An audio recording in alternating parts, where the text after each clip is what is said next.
Hello বন্ধুরা, welcome back to my new blog. সবাইকে জানাই গুড মর্নিং। আশা করি তোমরা সবাই ভালো আছো, আমরাও ভালো আছি। সবাইকে জানাই শুভ ষষ্ঠীর অনেক অনেক শুভেচ্ছা। তো আমার সমস্ত কিছু কাজ টাজ করা হয়ে গেছে, আর কাজ টাজ করে পরে আমি পুজো দেওয়া হয়ে গেছে। আর এদিকে আমি চলে এসেছি রান্নাঘরে এসে দেখি কিছু জলখাবার বানাই।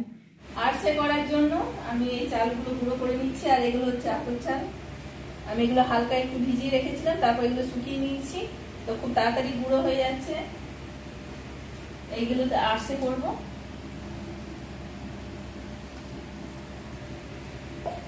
এইটা ছেলে নিয়ে এরকম করে যে গুঁড়োটা করবে সেটা নেবো, আরো যেগুলো থাকবে ওপরে গোটা গোটা চাল গুঁড়ি থাকবে ওগুলো আবার গুঁড়ো করে নেবো।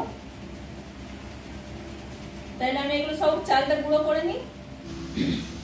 চাল গুঁড়ো আমার করা হয়ে গেছে। আর আমি 1 কিলো চাল গুঁড়ো নিয়েছি। বেশি চাল গুঁড়ো নিলে অনেকটা গুড় লাগবে। 1 কিলো চাল গুঁড়োর সাথে আমি 500 থেকে একটু বেশি গুড় নিতে হবে।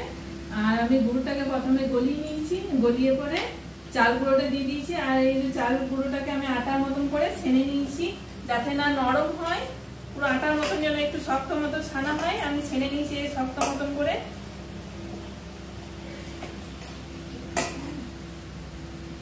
ছানার পরে আমি কটায় এখানে করে নিয়েছি লই পাকিয়ে, গোল গোল করে লই পাকালাম, ছোট ছোট করে পাকাবে লইগুলো। আর এরকম করে চ্যাপটা চ্যাপটা করে ছোট ছোট করে নিতে হবে।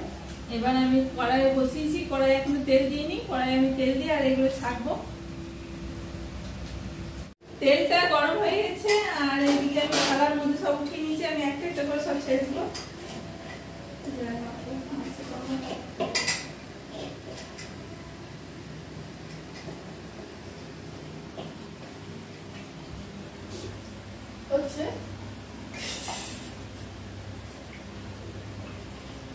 আমি কড়াইয়ে অনেকটা তেল দিয়েছি, যাতে অনেকগুলো করে ভালো করে ছাকতে পারি।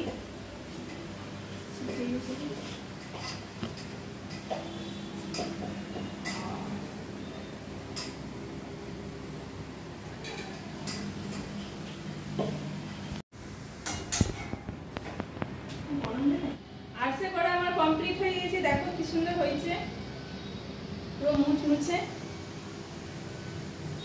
গরম আছে এখন।